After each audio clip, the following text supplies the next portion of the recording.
नमस्कार, मी भक्ती बर्वे. जीवनमूल्य या कार्यक्रमाअंतर्गत आपल्या सर्वांचं पुन्हा एकदा सहर्ष स्वागत. आपल्याला माहिती आहे, या कार्यक्रमाच्या अंतर्गत आपण रोजच्या जीवनात येणाऱ्या मूल्यांचं खूप सहजगत्या आणि सुंदर असं विश्लेषण करून घेत असतो. त्यासाठी आज पुन्हा एकदा आपल्याकडे उपस्थित आहेत डॉक्टर सचिन परब. डॉक्टर नमस्कार, आपलं मी स्वागत करते. नमस्कार आणि ओम शांती. ओम शांती. तर आपण म्हणलात की ओम शांती ही टॅबलेट घ्यायला पाहिजे. मी एकदा मध्ये सायकोलॉजीचं पुस्तक वाचलं होतं. त्याच्यामध्ये मला एक खूप सुंदर टर्म ऐकायला मिळाली, वाचायला मिळाली. ती म्हणजे आजचे जे आजार आहेत ते सायकोसोमॅटिक आहेत. पण माझा याच्यावर मेडिकल असा काही अभ्यास नसल्यामुळे मला हे नीट समजलं नाही की सायकोसोमॅटिक याला तुम्ही एक सहज शब्दामध्ये काय सांगू शकाल की कसा मनाचा शरीरावर इफेक्ट होत असतो. सायकोसोमॅटिक ह्याच्यामध्ये दोन शब्द आहेत, साईक आणि सोमा. बरोबर. साईक म्हणजे आत्मा किंवा मन, ज्याला मॉडर्न सायकोलॉजिस्ट मन म्हणतात, किंवा अध्यात्मामध्ये ज्याला आत्मा म्हटलेला आहे. आणि सोमा म्हणजे शरीर. तर आपल्याला माहिती आहे की मन आणि शरीर ह्यांचा असा संबंध आहे की दोघं एकमेकावर इफेक्ट टाकतात. जर मी आजारी असलो तर माझं मन दुःखी होतं, शारीरिक आजार असला, किंवा माझ्या मनामध्ये जरी एखादा निगेटिव्ह विचार असला तर त्याचा पण प्रभाव माझ्या शरीरावर पडतो. फॉर एक्झाम्पल की तुमच्या घरी कसला तरी कार्यक्रम आहे आणि तुम्ही 36 प्रकारचं भोजन बनवलेलं आहे, अतिशय सुंदर जेवण बनवलेलं आहे, आणि अचानक तुम्ही एखादी अशी बातमी ऐकता, तुम्हाला फोन येतो की कोणाचा मृत्यू झालेला आहे किंवा एखादा सिरियस झालेला आहे. तर त्यावेळेला ते 36 प्रकारचं भोजन पण खायची इच्छा होत नाही. म्हणजे भूक होती पण ती गेली कुठे? एका न्यूजने, बरोबर, एका विचाराने संपूर्ण शरीर माझं बदललं. अगदी बरोबर. ठीक आहे ना. तर त्या विचाराचा माझ्या शरीरावर प्रभाव पडतो. ओके. किंवा मला एखादा समजा लागलाय, म्हणजे एखादा ब्लेड लागलाय, म्हणजे किंवा तुम्ही आता किचन मध्ये भाजी कापता, तर भाजी कापता कापता सुरी लागली, रक्त येत आहे आणि मला फार दुःख होत आहे, त्यावेळेला पेन होत आहे. पण तेव्हा मला अचानक बातमी मिळते की माझा मुलगा शाळेमध्ये पहिला आला किंवा मला लॉटरी लागली आहे. तर त्यावेळेला तुम्हाला ते दुखणं आठवणार की जाणवणार की ती बातमी, म्हणजे ते दुखणं असून देखील त्या बातमीमुळे तुमचा मूड बदलला आणि ते दुखणं कमी झालं. बरोबर. ठीक आहे. ही दोन्ही उदाहरणं मी याच्यासाठी दिली की आपल्या विचारांचा शरीरावर प्रभाव पडतो, आपल्याला सगळ्यांना माहिती आहे. पण आता सायन्स, खास करून मॉडर्न मेडिसिन, जे अगोदर ह्याला स्वीकार नाही करायचं, ते मॉडर्न मेडिसिनने स्वीकार करायला लागलेले आहेत की मनाचा शरीरावर प्रभाव पडतो आपल्या विचारांचा, आणि ते त्यांनी सिद्ध पण करून दाखवलेलं आहे वेगवेगळ्या प्रयोगांद्वारे. आणि ह्या सायन्सला आम्ही म्हणतो, एक नाव आहे याला, psycho neuro immunology. Psycho neuro आणि इम्युनॉलॉजी, किंवा ज्याला सायकोसोमॅटिक मेडिसिन म्हटलेलं जातं. आणि ह्याच्यावर इतकं सुंदर संशोधन झालेलं आहे, आणि त्या संशोधनाच्या आधारे आपण भरपूर काही याच्यावर करू शकतो. आणि मी सोप्या भाषेत जर आपल्या सर्वसाधारण जनतेला सांगेन की आपल्या शरीरामध्ये 75,000 करोड पेशी असतात, आणि ही प्रत्येक पेशी एक व्यक्तीसारखी असते, फार सेन्सिटिव्ह आहे. आणि जेव्हा आपण विचार करतो किंवा आत्मा विचार करते, ते विचाराचे तरंग ह्या पूर्ण पेशींपर्यंत पसरतात. आणि आता सायंटिस्टने ते तरंग पकडलेले आहेत की विचार केल्यामुळे शरीरामध्ये काय रासायनिक परिवर्तन होतं. ते परिवर्तन आणि ते रासायनिक पदार्थ हल्लीच्या शास्त्रज्ञांनी शोधून काढलेले आहेत, आणि त्यांचं नाव दिलेलं आहे. असे 300 रासायनिक पदार्थ शोधून काढलेले आहेत. आणि ह्यांना आपण 2 ग्रुपमध्ये डिवाइड करू शकतो, ज्यांना आम्ही इंग्रजीमध्ये न्यूरो ट्रान्समीटर म्हणतो. टेक्निकल शब्द आहे न्यूरो ट्रान्समीटर, हिंदीमध्ये किंवा मराठीमध्ये आपण रासायनिक पदार्थ म्हणू. आणि हे 2 प्रकारचे, एक हॅपी न्यूरो ट्रान्समीटर आणि सॅड न्यूरो ट्रान्समीटर. म्हणजे एक जे तुम्हाला आनंदी करतात आणि एक जे तुम्हाला दुःखी करतात. तर हे रासायनिक पदार्थ आपण विचारांनी तयार करू शकतो. हे आताचं सायन्स आपल्याला सांगतं आणि फार मोठी उपलब्धी आहे माझ्या मते. अगदी बरोबर. जे काम गोळ्या करतात ते काम आपले विचार करू शकतात. म्हणून मागच्या वेळेला जे आपण पाहिलं की ओम शांती टॅबलेट हो. ही पण एक गोळी जर तुम्ही व्यवस्थित विधीपूर्वक घेतली, त्याच्याबरोबर तुम्ही जे काय परहेज केला पाहिजे तो जर तुम्ही घेतलात आणि ही गोळी घेतलीत, तर तुमच्या शरीरामध्ये ते हॅपी न्यूरोट्रान्समीटर किंवा आनंदी बनवणारे न्यूरोट्रान्समीटर रासायनिक पदार्थ तुम्ही तयार करू शकता. ज्याला मराठीमध्ये खूप छान शब्द मला जो आठवतोय की सुखी माणसाचा सदरा. अगदी बरोबर. मला भरपूर लोक म्हणतात की तुझा सदरा जरा आम्हाला दे. सदरा हा जो आहे, सुखी माणसाचा सदरा, हा त्याचे विचारच आहेत. आपले विचारच आपला सदरा आहेत आणि हा सदरा तुम्ही पण घालू शकता. बरोबर. ज्याला पाहिजे तो हा सदरा घालू आणि शकतो. तो फ्री आहे. फ्री मध्ये आहे. अगदी बरोबर. आणि याचा काही खर्च नाहीये. हल्लीच्या महागाईच्या जमान्यामध्ये हे फ्री मध्ये दिलेलं आहे आपल्याला परमात्माने हा सदरा. हा सदरा आपण व्यवस्थितरित्या घातला तर ते रासायनिक पदार्थ आपल्या शरीरामध्ये आपण तयार करून नेहमी आनंदी राहू शकतो. फारच छान. डॉक्टर, आत्ता तुम्ही म्हणलात की विचारांचे तरंग निर्माण होतात. आता आपण डॉक्टर असल्यामुळे, या पेशातच असल्यामुळे अशा अनेक व्यक्ती पण आपल्याकडे आलेल्या असतील की जे असे निगेटिव्ह विचार घेऊन आलेले आहेत. तर अशा निगेटिव्ह विचारांचे तरंग पॉझिटिव्हमध्ये तुम्ही त्यांना कसे परिवर्तन करू शकलात, त्याबद्दल थोडंसं सांगाल का?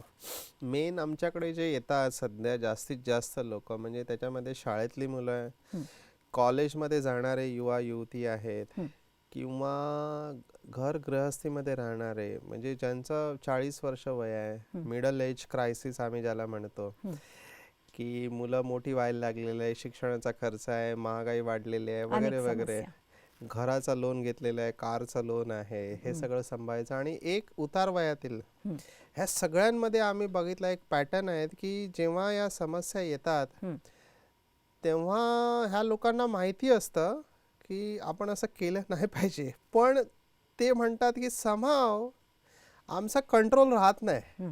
आम्हाला कळतं की असे विचार केले नाही पाहिजे, पण ते विचार येतात आणि ते विचार आले की ते असं एकदम झपाटून टाकतात की मग आम्हाला सुचत नाही आम्ही काय करू. बरोबर. मग ते आधार घेतात वेगळ्या वस्तूंचा, व्यक्तींचा, आणि मग ती सिच्युएशन आणखीन कॉम्प्लेक्स होत जाते आणि एक प्रकारचं व्यसन. मग आता ते विसरण्यासाठी मग ते नशा करतात. मग ते दारू असो, सिगरेट असो, किंवा टीव्ही असो, इंटरनेट असो, किंवा मल्टिपल रिलेशनशिप. फार कॉम्प्लेक्स इश्यू आहेत. आता मी सांगू शकत नाही असे इश्यू आहेत इथे की एक व्यक्ती आहे जिचं वय झालेलं आहे, 50 वर्ष झालेलं आहे, म्हणजे मुलं मोठी झालेली आहेत, सगळं काही आहे, आणि ती विचार करते की काय आयुष्य माझं, 50 वर्ष आयुष्य खाली गेलं सगळं, मला कोणतरी मिळेल का जे मला सुख देऊ शकेल. मला they think of something which is not natural.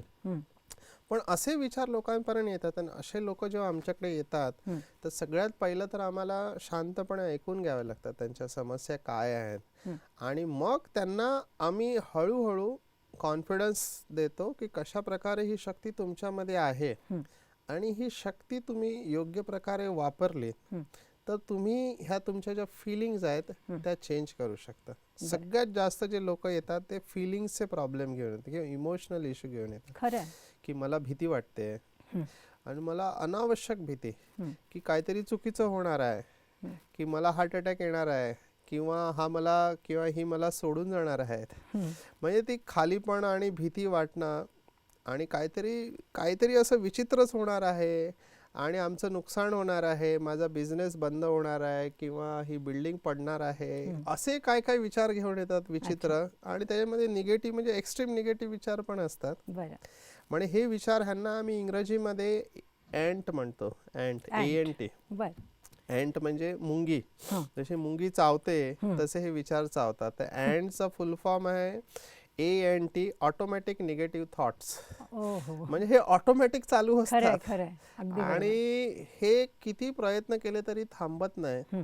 तर अशा लोकांना आम्ही पहिलं बघतो की हा कोणत्या प्रकारचा आजार आहे, मानसिक आजार आहे का हा, की ही सुरुवात आहे आजाराची, का परिस्थितीमुळे हा असा झालेला आहे, लहानपणापासून याचा स्वभाव असा होता का. तर ते आम्हाला थोडं विश्लेषण करावं लागतं. ते विश्लेषण झाल्यावर मग आम्ही त्याला सोल्युशन देतो की तू हा अभ्यास कर. सगळ्यात पहिला आम्ही त्याला सांगतो की तुला जे विचार येतात ते तू एका कागदावर लिह परिस्थितीमध्ये. तर तो विचार लिहितो 1 2 3 4 जे काय दिवसभरात विचार येतं. तर पहिले त्याला डोळ्यासमोर दिसतात का, अरे बापरे मी एवढे सगळे विचार करतो. तर ते पहिलं दिसणं, ते पण इलाजाची सुरुवात. हा, सेल्फ अनालिसिस, स्वतःचं विश्लेषण करून मग त्या विचारांसमोर सुरुवातीला त्याच्यामध्ये शक्ती नसते तर आम्ही त्या विचारांचं सोल्युशन देतो त्यांना.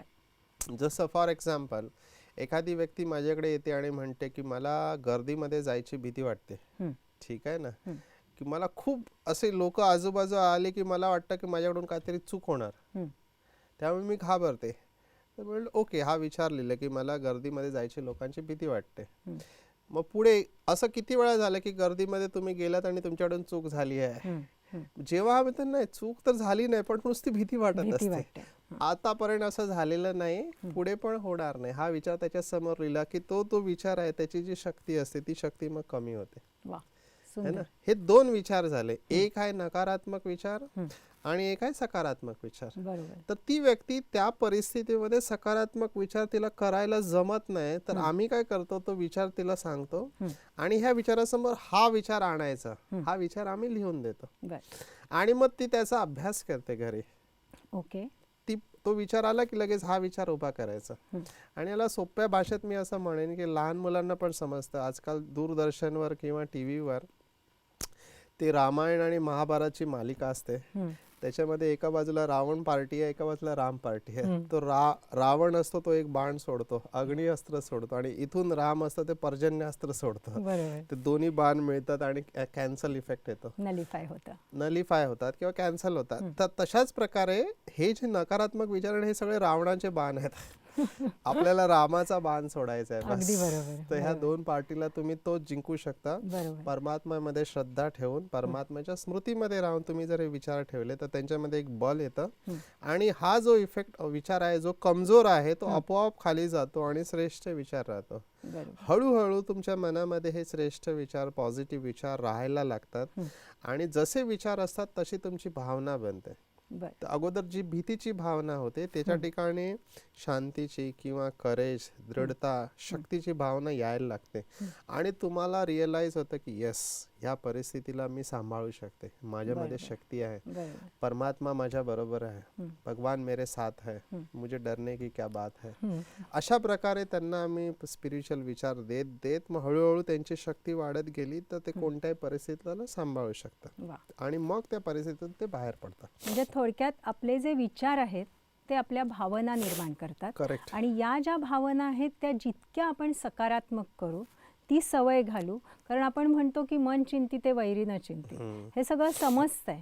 पण यासाठी भावनात्मक नियंत्रण जे आहे किंवा जो कंट्रोल आहे तो करण्यासाठी सकारात्मक विचार समोर लिहिले पाहिजेत. बरोबर आहे. त्यानंतर समजा असं एखाद्याने समजलं की हे कोणीतरी मला विचार द्यायला पाहिजेत, मला स्वतःला तेवढी पण शक्ती नाही आहे, तर काय करायला पाहिजे? एक्झॅक्टली. भरपूर वेळेला आमचा असा अनुभव आहे की माझ्याकडे जे लोक येतात त्याच्यामध्ये तुम्हाला आश्चर्य वाटेल की 50 ते 60%, मी म्हणजे 70% लोक शिक्षित असतात. बरोबर. ग्रॅज्युएट आहे. मला सगळ्यात मोठा धक्का तेव्हा बसला की मी जेव्हा केरळला गेलो पहिल्यांदा. तर केरळ हे भारतातलं एक चांगलं राज्य आहे, निसर्ग अतिशय सुंदर आहे तिथे. आणि सगळ्यात मला आकर्षण होतं, लहानपणापासून आम्ही वाचलेलं की केरळ म्हणजे 100% साक्षर, सगळे एज्युकेटेड लोक. बरं, तिकडची भाषा थोडी वेगळी आहे पण एज्युकेटेड लोक आहेत, म्हणजे कमीत कमी स्वाक्षरी तरी करू शकतात, ओळखतात, वाचू शकतात. पण तिकडे गेल्यावर मला कळलं की भारतामध्ये सगळ्यात जास्त आत्महत्या केरळमध्ये होतात. ओहो. तामिळनाडू, केरळ. थोडक्यात साक्षर बनले तरी संस्कारित बनण्यासाठी ह्याची फार गरज आहे. आता मी विचार केला की म्हणजे आता शास्त्रज्ञ असल्यामुळे माझा विचार चालला लागला, अच्छा सगळ्यात जास्त शिकलेले सगळ्यात जास्त आत्महत्या, मग सगळ्यात कमी शिकलेले कमी आत्महत्या असेल का, असा मी विचार केला. आणि मग मी सर्च केलं आणि मला कळलं की भारतामध्ये सगळ्यात कुठे कमी आत्महत्या, तर UP आणि बिहारमध्ये आणि तिकडे बघितलं सगळ्यात कमी शिक्षण शिकलेलं. कमी आहे. अगदी मी बरोबर. म्हटलं शिक्षणाचा फायदा काय आहे? तुम्ही जास्त नक्कीच, शिकून जास्त नक्कीच. आत्महत्या करता. नक्कीच. So what is the problem? आणि मग मला कळलं की दिस इज वेअर स्पिरिच्युअलिटी वर्क्स. आणि ह्याच्यासाठीच मला खास बोलवलं जातं की it is not EQ but SQ which is very important. SQ SQ म्हणजे काय म्हणजे म्हणताय? स्पिरिच्युअल कोशंट Quotient, किंवा okay. आध्यात्मिक बुद्धी अंक. Okay okay. तुम्ही का या सृष्टीवर आलेले? कारण जेव्हा व्यक्ती आत्महत्या करते तेव्हा तिचे विचार कसे असतात की जीवनाला काही अर्थ राहिलेला नाहीये. फ्रस्ट्रेशन. हा, सगळं संपलेलं आहे, माझ्या जीवनातील समस्याचं काही समाधान नाही आणि कोणी मला मदत करू शकत नाहीये, बरोबर. असं जगण्यापेक्षा मेलेलं चांगलं, मेल्यावर सगळे प्रॉब्लेम सॉल्व्ह होतील, असा विचार जेव्हा येतो तेव्हा ते एंड करायचा प्रयत्न करतात. आणि आश्चर्याची गोष्ट तुम्हाला वाटेल, इतकी भयानक परिस्थिती सध्या आहे की अगोदर एक व्यक्ती आत्महत्या करायची, आता ग्रुप सुसाईड होते. हो हो. तुम्ही वर्तमानपत्रात वाचत हो. असाल आजकाल की फार वाचायला मिळतं. हा, की नवरा बिझनेस मध्ये लॉस झाला, पहिला तो मुलांना आणि बायकोला मारतो आणि मग स्वतःला मारतो. Group suicide.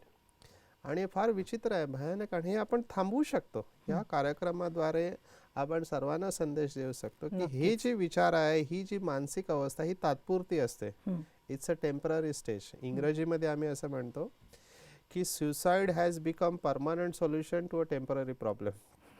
प्रॉब्लेम टेम्पररी असतो, लोक परमनंट सोल्युशन बघायला जातात. आणि सुसाईड हे परमनंट सोल्युशन नाही आहे. नाही. आत्महत्या हा परमनंट इलाज नाही आहे. नक्कीच नक्कीच. तर तुम्ही ह्या अवस्थेमधून जात असाल, तुमच्यामध्ये नैराश्याचे विचार असतील, जस्ट होल्ड डाऊन. ह्याच्यावर इलाज आहे.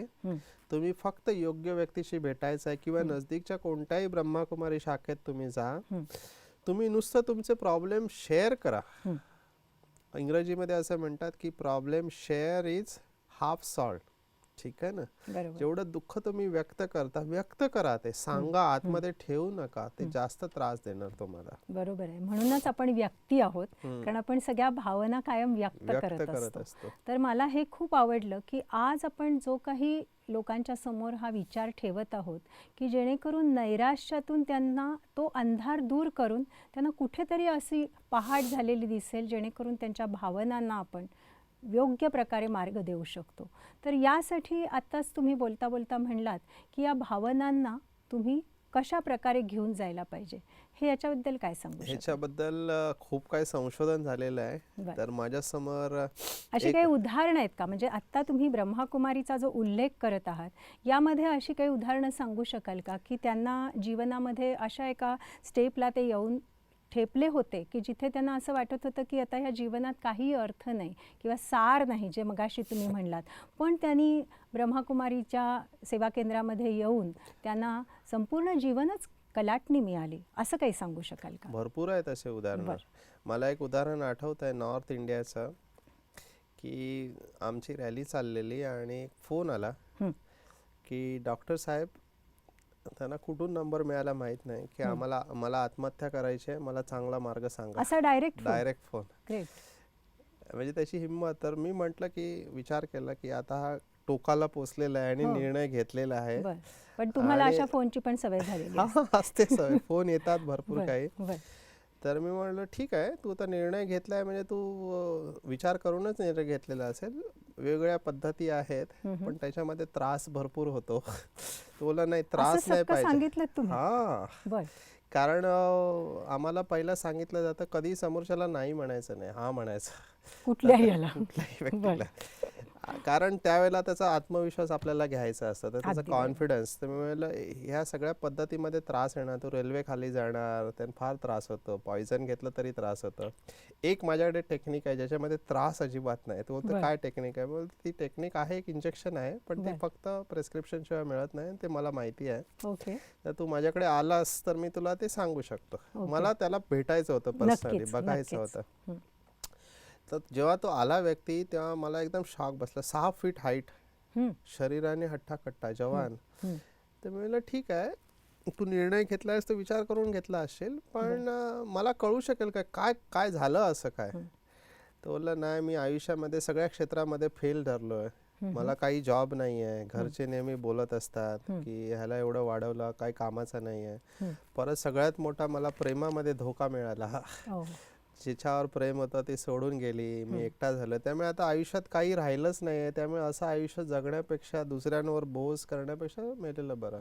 एवढं सगळं त्यांनी सांगितलं म्हणजे ओपन अप झाला तो, आणि त्याच्या डोळ्यामध्ये त्या भावना मला दिसत होत्या नैराश्याच्या. म्हणजे त्यांनी ठरवलं, बरोबर. मी बोललो ठीक आहे, तुला मरायचं आहे ना, मी तुला मदत करेन, पण 2 पद्धती आहेत. हो. एक आहे तू असा मर, कोणी तुला विचारणार, कोणी एक म्हणेल की एक होता कोणतरी, मेला तो, आत्महत्या केली. दुसरं एक टेक्निक आहे की तुझी हाईट बॉडी चांगली आहे, तू बॉर्डरवर जा, सैन्यामध्ये भरती हो आणि 10 दुश्मनांना मारून तू मर, कमीत कमी तू शहीद तरी होशील. बरोबर आहे. तर त्याला तो विचार फार आवडला. बोललो असंच घालवण्यापेक्षा काहीतरी चांगलं काम करून आपण त्याला हे करूया ना, सफल करूया. मरायचं तर आहेच, तर चांगलं काम करून मरूया. म्हणजे किती सुंदर विचार आहे. एकच विचार त्याच्या संपूर्णपणे भावनांना बदलू शकला. मी म्हणलं तुला मरायचंच आहे ना, चांगलं काम करून मर, कमीत कमी तू आशीर्वाद घेऊन जाशील, देशासाठी तू मरशील, तू शहीद होशील. बोलला हा चांगला विचार आहे, पण मला घेणार कोण? बोललो तू माझ्यावर सोड ना, मी तुला घेतो. आणि तो आज अजूनही जिवंत आहे, आर्मी मध्ये सेवा देत आहे. फारच छान. तर हे उदाहरण मी का सांगतो की ही टेम्पररी स्टेज असते. मी पुन्हा पुन्हा सांगतोय, बिंग अ डॉक्टर, ह्या ज्या भावना असतात, नैराश्याच्या भावना, असफलतेच्या भावना, की एखादा पुरुषार्थ आपण करत असतो. आमच्याकडे आध्यात्मिक अभ्यासक पण येतात की आम्ही भरपूर वर्ष झालं, माझी सवय बदलत नाहीये, सिगरेट पिण्याची असो, तंबाखू घेण्याची, मला आध्यात्मिकतेत असून सुद्धा. पण त्यांना ते कळतं, पण बोलतं मी सोडू शकत नाही, मी राहू शकत नाही, पण ते मन खात राहतं. एखादा संस्कार त्रास देत राहतो, तर आम्ही म्हणतो don't worry, it's a temporary stage, just hold down. आणि मग आम्ही त्यांना अशा प्रकारे प्रेरणा देतो, मेडिटेशन बद्दल सांगतो आणि रोजचा आध्यात्मिक विचार करायला सांगतो, पॉझिटिव्ह थॉट सांगतो. आणि आमचा असा अनुभव आहे की जर त्यांनी कंटिन्यू केलं ओव्हर अ पिरियड ऑफ 2-3 महिने, जर तो स्टेबल राहिला, he comes out of it, आणि त्याच्या जीवनामध्ये पुन्हा सोनेरी पहाट येते. मी असं सगळ्यांना एकच सांगेन की जेव्हा तुम्हाला वाटतं की आयुष्यामध्ये अंधकार वाढलेला आहे, त्यावेळेला एक गोष्ट लक्षात ठेवा की दिवसातला सगळ्यात अंधेरा क्षण त्यावेळेला असतो जेव्हा सूर्योदय होणार असतो. तर अंधारा आला जीवनामध्ये, तर समजा की लवकरच सूर्योदय आहे, मला सूर्योदयाची वाट पाहायची आहे. वा, फारच छान. आपल्या सर्वांना याबद्दल अनेक प्रश्न असू शकतात आणि हे प्रश्न सहजगत्या सॉल्व करण्यासाठी आपण ही चर्चा पुढे नेणार आहोत. आपल्याला जर का याबद्दल आणखीन काही जाणून घ्यायचं असलं तर आपण आमच्या संकेतस्थळाला भेट द्या, www.bkmarathi.com, अथवा आपण जिथे राहता तिथे जवळच्याच एखाद्या सेवा केंद्रालाही आपण भेट देऊ शकता, की जेणेकरून आपल्याला या सगळ्या समस्यांमधून सहजगत्या समाधान मिळू शकतं. पुन्हा भेटूया. नमस्कार.